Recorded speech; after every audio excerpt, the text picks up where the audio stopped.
YouTube, what is up? So today we don't got comic books.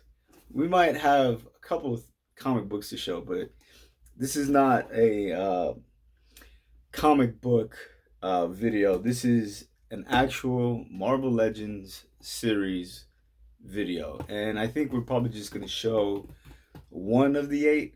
And we're gonna start off with probably the main character. So you might want to stick around. If you read the title, you already know what this is about, pretty much. But we do have the box here, and it tells you on the box, and hopefully that's not backwards. Hopefully you can see that correctly. But it's April 25th, 2021. And as you can see, this is the Marvel Legends Shang-Chi wave, movie wave, with the Mr. Hyde Build figure. And we're going to go into the backstory of Shang-Chi. Maybe you guys know, maybe you guys don't know. Maybe we can clear up a few things on the channel with, me being able to see the trailer. And so we can actually talk about some stuff and what is going to be like really different from the comic books. And yeah, because it's going to be very different, and it's going to stray away from the origin that came out in what his origin story that came out in 73, I think it was. But we're going to talk about that in depth. We're going to turn this around so you guys don't have to look at this ugly mug anymore. All right, now let's get this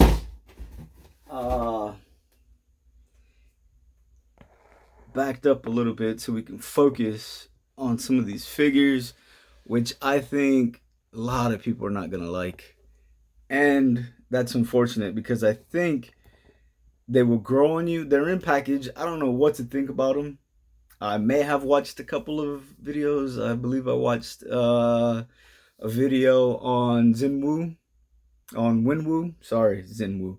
The hell did I get that from? Anyway, but yeah, man, I think these figures are actually going to be pretty awesome, and I can't wait to get them cracked open. We've got Death Dealer, who looks awesome. Nothing like he looks in the comic books, but it's a good looking figure. Winwu. We got Xiling there. Shang-Chi himself. Silver Warrior, part of the Gamerverse wave, or the Gamerverse series, I should say. And then we got the AI Tony Stark. Now, we've gotten Gamerverse figures before, but this is a Contest of Champions figure. And this is not the first Contest of Champions figures we got. We got the Builder figure that I never got to of I want to say, the Venom Pool. So maybe we're going to start seeing some of these Contest of Champions figures. And man, are they adding a lot of stuff on our plate when it comes to Marvel Legends. And I appreciate that. And, be that as it's pretty much the only thing. Nope, not the only thing that I collect, because I do collect the G.I. Joe Classified. But yeah, so we got, Marvel Legends, we got the MCU, we have Gamerverse, Contest of Champions, the Spider-Verse, which is not necessarily, because you can take the Spider-Man stuff and put that into MCU. You can take the Spider-Man stuff and put it into the regular Marvel Legends line, which is pretty much the comic book series. But the Spider-Verse is based on the figures that we've been getting are based off of the animated movie. And wow, it's appreciated. And that's pretty much all I can say about that. But yeah, so we'll take a first little glance over some of these figures. And there is Winwu, Death Dealer, really dope. I hope that they give us a second wave, and give us some more comic book accurate figures, And if you don't know what this guy looks like in comic book form, look it up and you'll see what I'm talking about. And I can see us getting a wave 2. And hopefully the movie does good. I mean, the previews look amazing, right? Xiling. And we're going to talk about some of these figures in depth. In depth. In depth. AI Tony Stark. We got the Silver Warrior. Pretty dope. Man, that Mr. Hyde is going to be awesome. I can't wait to get that dude together. Anyway, so last but not least, we have Shang-Chi himself. Yes, those are 3 of the same comic book. And this comic book is the first appearance of the Cursed Lotus, which is his sister. And in the previews of the movie, I think we got a glimpse of her. So I kind of went hard on this issue of, Master of Kung Fu run. So, the Shang-Chi, this is issue number 26. And I think she's going to play a huge role in this movie. And hopefully I'm correct. If I'm wrong, then I'm wrong. Then I got 3 comic books that I paid, not too much for. Anyway, Shang-Chi. So, yes, man. The figure in the package, I do not care for it at all. I mean, like when you compare that to something like this, we have to know and understand, like, okay, this is movie, this is comic book, right? And I'm a huge fan of the comic look. Not so much of the movie look yet, but I think I don't know what to think. That's the problem, to be honest. And hopefully we get out of package. I like it. The weapon looks a little wonky. The proportions on the figure in package look okay. I mean, it doesn't look great. The likeness to the actor is perfectly fine, but it's something about the body that I'm not digging, and I just don't know what it is. Neither here nor there. We're not gonna try to make this a long video. So, as we know, this is the Shang-Chi wave. This is the Mr. Hyde Build-A-Figure wave. And the first figure we're going to look at is Shang-Chi, who's known as the Master of Kung Fu. Created by Steve Englehart, artist Jim Sterling. And Englehart was the writer on this story. And Shang-Chi's first appearance was Special Marvel Edition number 15, and that would have been back in 1973, December of 73. And it's weird because it starts off at issue 15, and you're saying, well, what about issue 1? Well, issue 15 is number 1 of Shang-Chi, or the Master of Kung Fu, I should say. And it's because the stories prior to 15 were not about Shang-Chi. They were about someone else. And then the comic book line of Special Marvel Edition transformed into Shang-Chi. So they just did away with Special Marvel Edition. So there's a 1 through 14, and then 15, which is the Master of Kung Fu. And then it goes away and into just the Master of Kung Fu itself. So this is, how that kind of worked itself out, because it caught fire. Like back at this time, Kung Fu was really popular, and Marvel decided to jump in, and this is what we got. His team affiliations would be the Five Weapons Society, MI6, Avengers, Marvel Knights, Agents of Atlas, Heroes for Hire, Secret Avengers, Protectors. Enemies included Midnight Sun, Moving Shadow, Razor Fist, which we got a glimpse of in the trailer for the movie, Shadow Slasher, Dark Strider, Ghostmaker, Mandarin, Death Dealer, and that list is pretty long. Let's keep it going. So his origin story was pretty much created by the popularity of Kung Fu in the 70s. So Marvel decided to get the rights for certain characters that we see in this first issue, or issue 15, which is the first issue. And these characters were pretty much created by Sax Rohmer and that would have been including Fu Manchu. So we after a certain point in time, we're no longer going to see Fu Manchu. I'll probably touch back on that a little bit later, and that's because Marvel lost the rights to these characters, and pretty much everybody in this issue 15, besides Shang-Chi, were Sax Romer characters who you could research and find other books on them prior to them being in this book. But yeah, so they work something out where they can use these characters. So later on, Fu Manchu is just gone out the window. So maybe around 2010, we even stopped hearing about him. Probably prior to that, which may have been like the last issue of Master of Kung Fu. So in this first issue, issue 15, we have Shang-Chi fighting a group of people, and he's pretty much narrating his fighting moves and, trying to give the readers a sense of what Kung Fu is about.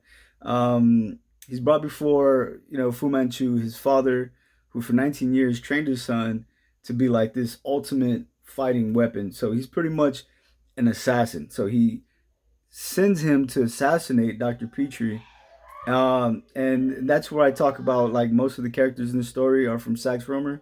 They're his characters. And then at some point they lost the rights. So, these characters are not going to show up in the movie. And you can count on that. Yeah. So, and you know what? I don't even think they'll even get mentioned. So, yeah, don't be surprised. Even though they're, a huge part of his origin story, and Secret Avengers in 2010, that's pretty much where we get the shift. And I'm sorry if I'm straying away from the story a little bit. And these characters are removed, and that's when we get Xing Wu and amongst others, and it's really weird. But yeah, so Shang-Chi kills Dr. Peachy with this karate chop, and then he's approached by Nayland Smith, another one of those characters that we talked about. And, he pulls a gun out in him. Shang-Chi kicks the gun out of his hands, walks away, but not leaving completely.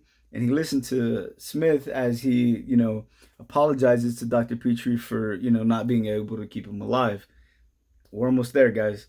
And then, Shang-Chi asks him, like, why are you weeping for this dude? Like, he stood against world peace and, whatever. And then he's like, what? Are you serious? My father said you guys are bad. And he's like, wait a minute, your father is like the evil one. We've been fighting him for centuries and, for centuries, for forever. And, he's wheelchair bound, and he tells him like, yeah, like, dude, look at my legs. Your dad did this to me. Like, Sumo, who's the name of a character, pretty much, he's so strong that he can crush your bones, like pretty much disfigured his legs and then left him wheelchair bound. And he's saying like, your dad's the evil one, this and that. And then he's like, no, that can't be true. So he goes back home and he asks his mom, and his mom tells him, yeah, your dad's pretty much a dick, an asshole. And ooh, damn, sorry, yeah, your dad's pretty much an evil man. And he goes and then he fights his way to his dad. And it gets really weird because there's like no fight between him and his father, and his dad's just like, yeah, well, if I give you permission to leave at your own will, but know that you're going to be my enemy from now on. He fights this gorilla, some sumo, and some other people, other kung fu guys, and he just whips on them. And then it's anticlimactic because you get to the end, and then there's no fight between him and Fu Manchu, which we're gonna keep calling him Fu Manchu until we don't. But anyway, yeah, man. So let's just crack this guy open and go from there. 15 minutes, 15 minutes of talking. Hopefully you guys stuck around this far. We're gonna pause this and continue from there. Alrighty, so we have Shang-Chi out of package, and this is pretty much what the package looks like. And there's a lot of glare, sorry about that. UPC, don't have a DPCI for you other than this UPC.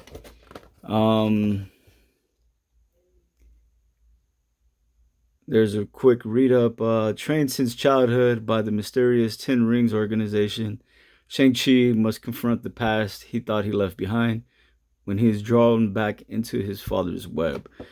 All right, so we'll talk about the Ten Rings a little later. I think we did enough talking, and maybe when we do the Wen Wu figure, we'll talk about the Ten Rings.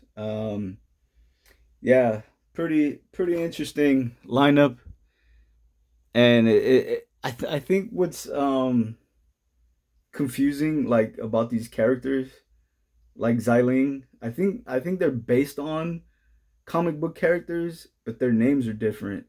Not necessarily Wen Wu, but Xiling, like they're saying on the read up of hers that like that's his sister, and it's kind of like I do not recall her at all, unless I'm missing something. So I'm gonna look into that before we bring her out. So that's pretty much the packaging for Shang-Chi. Um, I think I'm gonna have to remove these comic books because it's trying to pick up on the writing and focus in on that. Sorry about that. Alrighty, so let's take a look at this guy real quick. And as you can see, it's a good looking figure, really good likeness to the actor.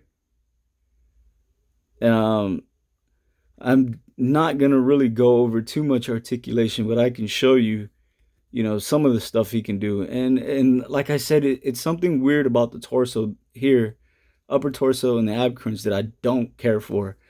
Other than that, it's a pretty good figure. Pens, come on, like give them to us in red or not at all.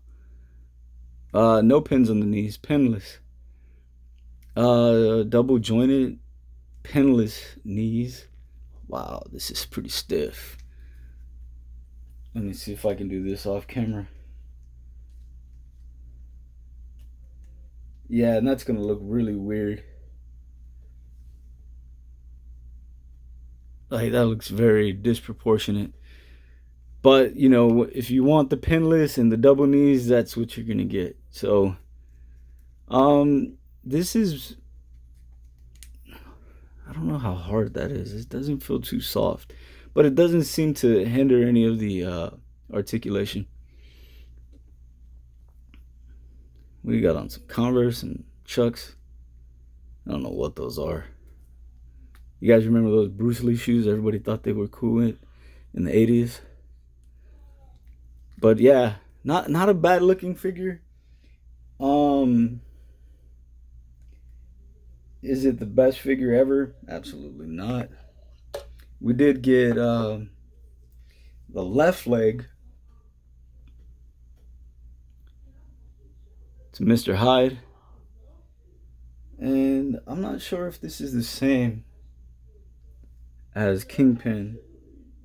Or maybe even Joe Fixit. Let's see, Joe Fixit's right here. Yeah, that's going to be the same.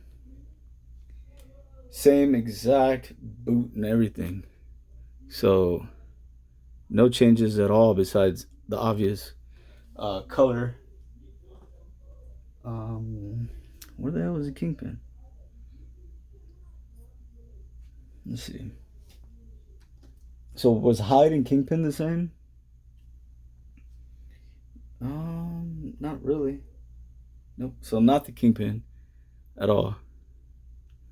Not the same, but the same as Joe Fixit. So yeah, that's that. We got a few extra hands.